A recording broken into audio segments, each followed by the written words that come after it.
I was wrong my entire life, so at 75 I realized. My name is Margaret. I am 75 years old, and I am here today to tell you something that I have never said out loud before. I was wrong about almost everything. My whole life, I was wrong, and it took me 75 years to finally see it clearly. 75 years of living, working, sacrificing, worrying, fighting, holding on, and letting go, before I finally understood what life was actually asking of me and what it was not. I know that is a painful thing to admit, especially for a woman like me. I was never the type to admit mistakes. I was strong. I was certain. I was always sure I knew the right way to raise children, the right way to run a home, the right way to be a wife, the right way to be a woman. I had opinions about everything, and I held on to them tightly because I thought certainty was strength. I thought being sure meant being right. I was wrong about that too. I grew up in a strict household. My mother was a proud woman. She had rules for everything. How you sat at the table, how you spoke to elders, how you dressed, how you behaved in public. Everything had a right way and a wrong way, and the right way was her way. I absorbed all of it, every rule, every standard, every expectation, and I carried it all into my own life without ever questioning a single one. When I got married at 26 to a good man named Henry, I already had a complete picture in my head of what our life should look like, how the house should be kept, how the children should be raised, how a husband and wife should behave, how everything should go. And when reality did not match that picture, and it never quite did, I pushed, I corrected, I controlled, because I was sure I knew better. I was sure my way was the right way. And Henry, patient, gentle Henry, he tried. He really tried. But living with someone who is always certain, always correcting, always pushing for something slightly different than what is, it is exhausting. I did not see that then. I see it now. We had 3 children, 2 sons and a daughter, and I raised them the way I was raised, with high standards, with clear expectations, with very little room for mistakes. I thought I was preparing them for the world. I thought I was making them strong.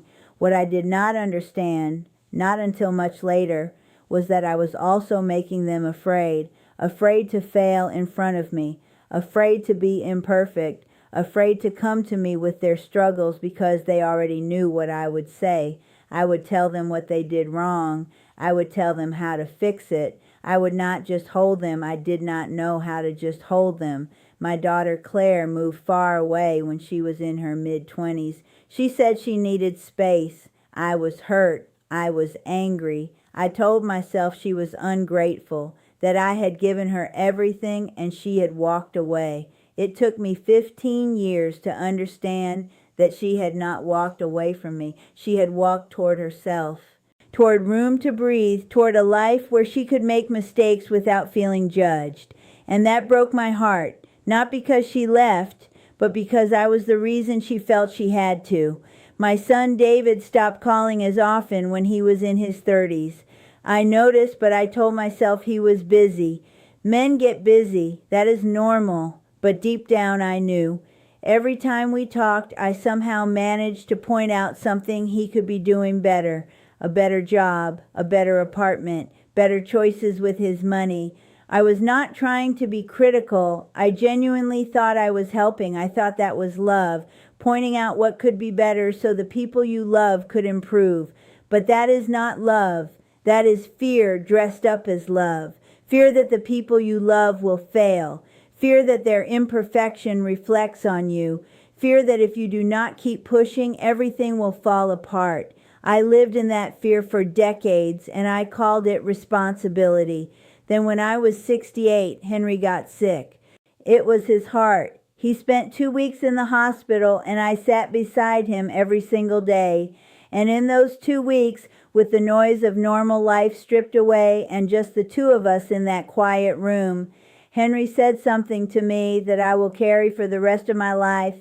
He said, "Margaret, I have loved you for 42 years, and I would do it all again.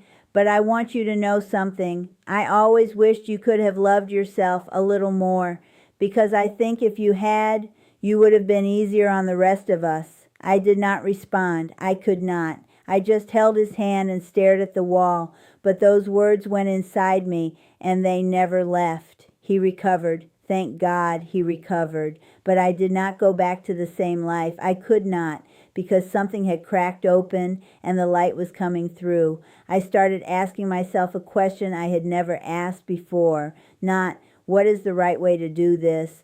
But why do I need there to be a right way at all? And the answer, when I finally found it, was painful and simple and true. I needed there to be a right way because I was afraid that if I let go of my certainty, if I stopped controlling and correcting and pushing, everything would fall apart. And underneath that fear was an even deeper one.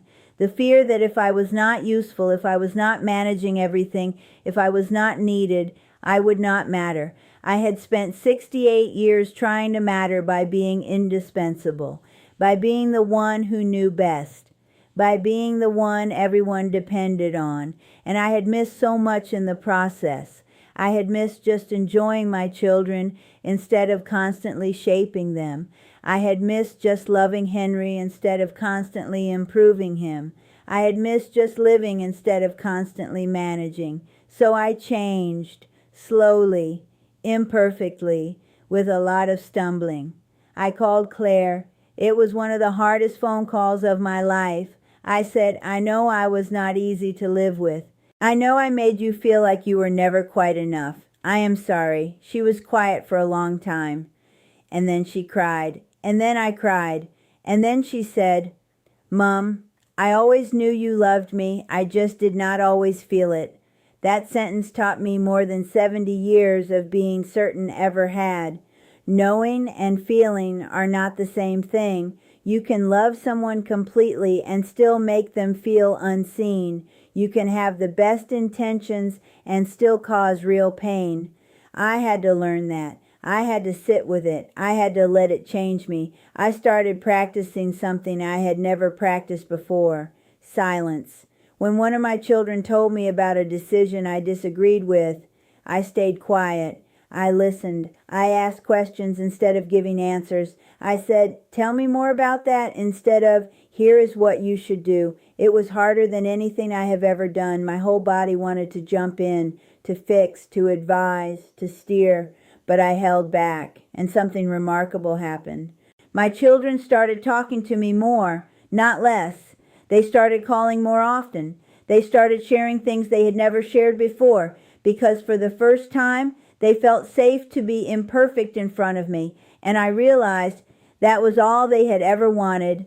Not my advice, not my standards, not my carefully constructed picture of how their lives should look. Just safety, just the feeling that their mother would love them no matter what, that she would not turn their struggles into lessons, that she would just be there. I had to unlearn so much. I had to unlearn the idea that love means improvement. I had to unlearn the idea that a good mother is always teaching. I had to unlearn the idea that certainty is strength. I had to unlearn the idea that I needed to be needed in order to matter.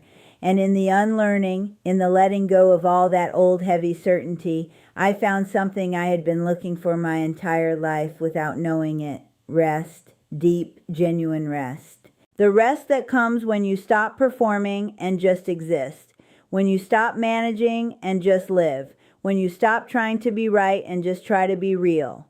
I am 75 years old now. Henry and I celebrated our 49th anniversary this year. We sat in the garden and drank tea and did not talk very much. We just sat. And it was the most peaceful afternoon I can remember in years. Claire visited last month. We cooked together and laughed about things that used to cause arguments. David called on a Tuesday for no reason at all, just to chat, just to say he was thinking of me. These things, these small, ordinary, beautiful things, I almost missed all of them. I almost spent my entire life so focused on how things should be that I missed how wonderful they already were. So let me tell you what I know now, what 75 years and a lot of mistakes have taught me. Stop waiting to be perfect before you start being present. You do not need to have everything figured out. You do not need to be the strongest one in the room. You do not need to have all the answers. You just need to show up, honestly, openly, as you are. Stop trying to control the people you love. Control is not love. Control is fear. Love is trust. Love is space. Love is saying, I believe in you, and meaning it even when they make choices you would not make. Listen more than you speak. This one changed my relationships more than anything else. When you truly listen, and not to respond, not to correct, but to understand, people feel it and they come closer. Let go of old wounds. I carried hurts from my childhood into my marriage, into my parenting, into every relationship I had, and those old wounds made me hard in places I needed to be soft. Healing is not weakness. Healing is the bravest thing you can do. And please, be kinder to yourself. This is the one I saved for last because it is the most important. Every mistake I made came from a place of self-doubt. Every harsh word I spoke came from a place of fear. If I had loved myself more, truly, quietly, unconditionally loved myself, I would have been able to love others better. You cannot give what you do not have. And if your heart is full of judgment for yourself, that judgment will leak out onto everyone around you. Give yourself grace. You are doing the best you can with what you know. And when you know better, do better. That is all any of us can do.